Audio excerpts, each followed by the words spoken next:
Hi, everybody. It's Howie Gearhauser here with Quantum Possibility, wishing you a happy 4th of July from here in beautiful San Diego, California. In today's video, I wanted to talk about one of our most favorite pastimes, especially on the 4th of July, and that is drinking alcohol. And in some cases, getting blacked out drunk and totally drinking to a point where we don't even remember the holiday at all. So I wanted to share a perspective on why we gravitate so much towards alcohol within our culture. And if you're someone who's maybe trying to dial back your drinking a little bit, I'm hoping that this perspective can just kind of show you what's going on and why you're attracted to alcohol in the first place. Now, this is not a video where I'm judging anyone who likes to drink. I drink myself. I was in a college fraternity where drinking was like just the thing we did. And for years, I abused alcohol. So I know exactly what that cycle looks like. I've been in that cycle for many years in my life, and I've been able to break free of it and now bring awareness to myself when I do enjoy a drink so that it's not this just pattern that's repeating and repeating and repeating. So I'm going to show you what this pattern is, why it keeps us kind of dependent on the alcohol, and how we can actually break free of it. So if we do choose to drink, we can do it with more awareness, have more fun with it, and not be so dependent on it. Now, if you are planning on getting blackout drunk here on the 4th, just be safe. Don't shame yourself tomorrow for doing it. I'm going to explain why shaming ourselves is part of why we stay in this cycle where we're dependent on the alcohol in order to take us out of that shameful feeling. So I don't have my whiteboard with me, so you're going to have to do a little visualization with me here today. But imagine that we have a graph in front of us, okay? And on the y-axis of the graph are the different feelings that we experience. So down near the bottom, we have shame, guilt, fear, anxiety. These are the depleting emotions: lack, anger, rage, etc. Most of us Americans actually live in these emotions predominantly, meaning that if we average out all of the emotions we feel, they would average out to stress, fear, for example, or anxiety. So these are very low vibrational frequencies, these feelings. Now, alcohol is also low vibrational, but it's a little bit higher on the scale than, let's say, stress or fear, okay?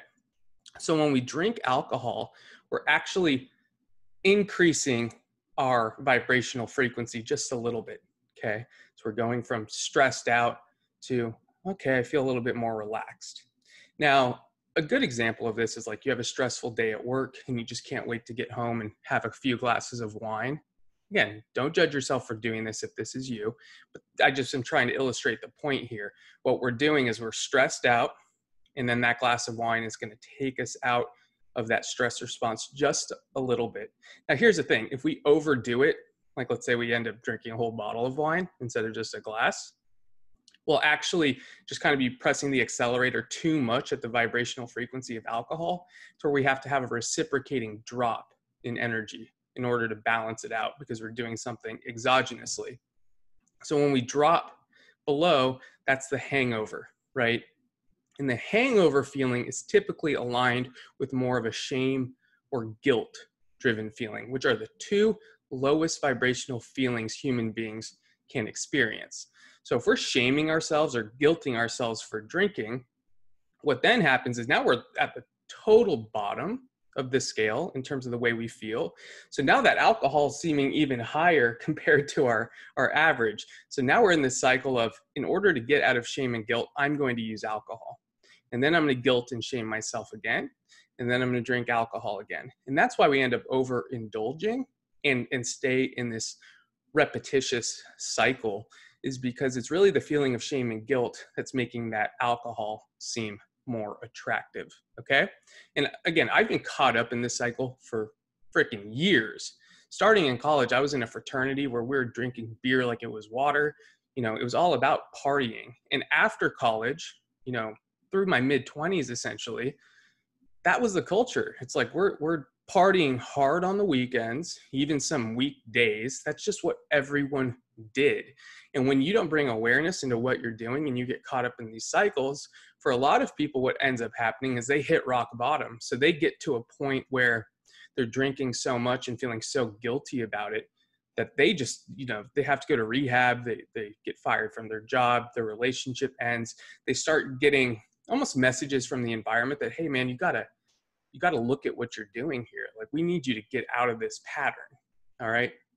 So it's important to see that this is what's going on. We're just repeating the same cycle. When you're in the cycle, it's really hard to see the forest from the trees, to have a higher perspective on it.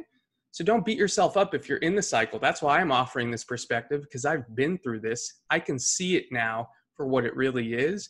When you can see the bigger picture, you actually have a lot more control about how you interact with that cycle, okay? So the goal here actually is to get our vibrational frequency higher than alcohol. So our average vibrational frequency, if we can get that above alcohol where it vibrates, now we're actually in control of the alcohol. So if we choose to come down to the alcohol and have an experience, because it's okay to experience the low vibrational frequencies, you just want to bring awareness to what you're doing. So it's like, hey, I want to have a drink because I haven't seen my friend in a long time and I'd love to have a beer with him or whatever. You can do that. And sometimes, there's been times even on my spiritual journey where I've overdone the alcohol. But what's interesting, if you're starting to vibrate up here and then you overdo the alcohol, so now you're down here, look at that gap of where you were to where you are when you're hungover. That's a huge gap. You feel really sick when you do that. So it's kind of like the lesson becomes a little more obvious if you overdo it, because you're now a little more attuned to where you're vibrating, and those big drastic changes are going to feel worse and worse and worse. Versus if you're an alcoholic and are drinking every single day, or over consuming, and this is by definition, this isn't without judgment. You can do whatever you want. You're on your own journey. But the difference is much smaller. So it's like, I feel like crap most of the time. The alcohol gives me a tiny boost, and then I feel just a little worse than my net average. So you're not noticing these big energetic swings when you're kind of living in that cycle. So it's way less obvious. What's great about if you can break out of it, though, is the feelings up here of like love, gratitude, joy, appreciation, compassion, care, unconditional love, being the highest vibrational frequency. These feel way better than being blacked out drunk, okay? These feelings are like ecstasy. They're like, I don't know if you guys watching have done like MDMA or Molly or ecstasy or drugs like that, but those emulate much higher vibrational frequencies, but they're also exogenous, meaning if you take that, but your primary frequency is still way down here, you are going to have a big time fall. So that's why people have these major hangovers from drugs like that too. So this goes for drugs and alcohol, and really everything we consume has a vibrational frequency. So getting back to this point, these feelings are amazing. So if we can anchor ourselves in vibrational frequencies on a day-to-day basis that are of love and joy, you're really living in a reality full of almost bliss. It's just, everything's really good. So drinking just becomes, there's way less significance put on drinking alcohol. You can make a conscious choice that, hey, I know I'm going to be lowering my vibration, but that's okay. This is a part of the human experience. I want to relate with my other, buddies or my girlfriend, whatever it is. You can make that choice, and chances are you won't overdo it either.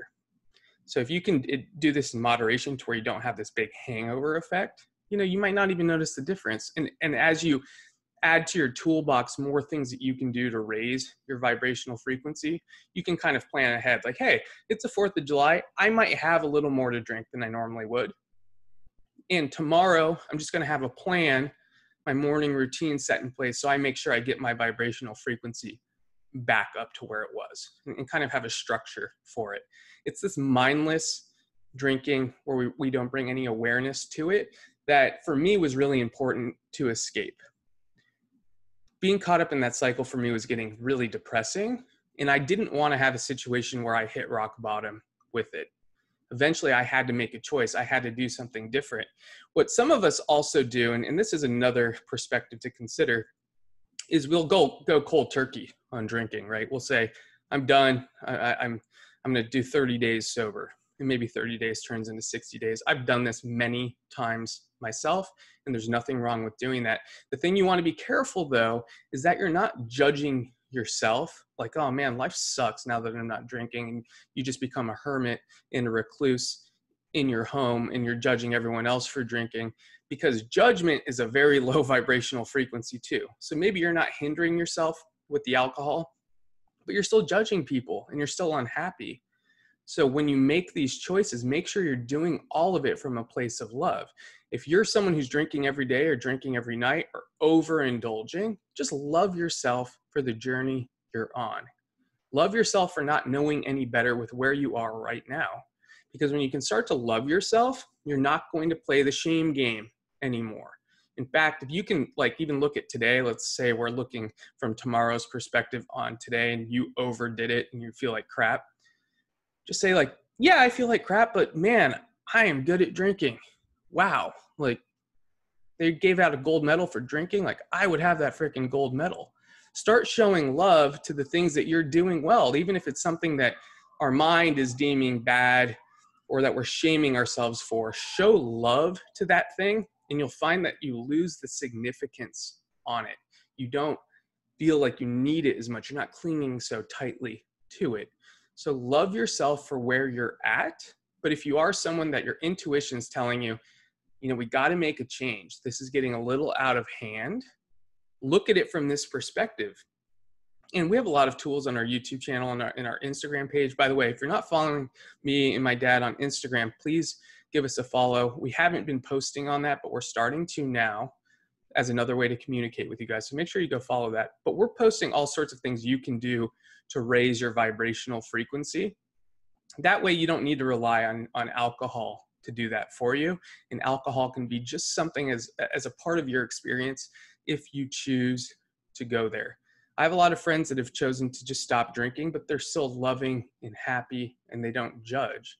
That's the place you want to take it from if you're going to choose not to do it. I still like to drink, but I like to do it with awareness. And there's definitely months where I won't drink because I'll just kind of follow my intuition that says, you don't need that right now. But it's also part of the human experience. And we're here to be human beings. We're not here to be bigger than or better than anyone else. We're here to enjoy the experience, but we're going to enjoy it the most if we can bring awareness and bring consciousness into everything we're doing. And again, this won't be something that you feel like is difficult to do. If you can get your vibrational frequency above the frequency of alcohol and make that your average kind of anchored vibrational frequency, you will just not feel attached to it anymore. It'll be below you from a vibrational standpoint, and you'll be more attracted to the other feelings and whatnot that are above where you are, because you get really excited about, wow, I didn't even know I could feel this good without anything. I mean, that's what's really amazing. So just kind of be the observer of the cycle. I'm sharing this because I didn't really have anyone telling me to be the observer of this cycle. This is just what worked for me. And through my struggle with just being so caught up in that, especially if this is what all your friends are doing, you might feel a little bit alone in thinking that drinking is not the right path for you. Just look at it from this perspective. Love yourself no matter what. And today, go out there, have fun, be safe. Don't beat yourself up if you take it a little too far.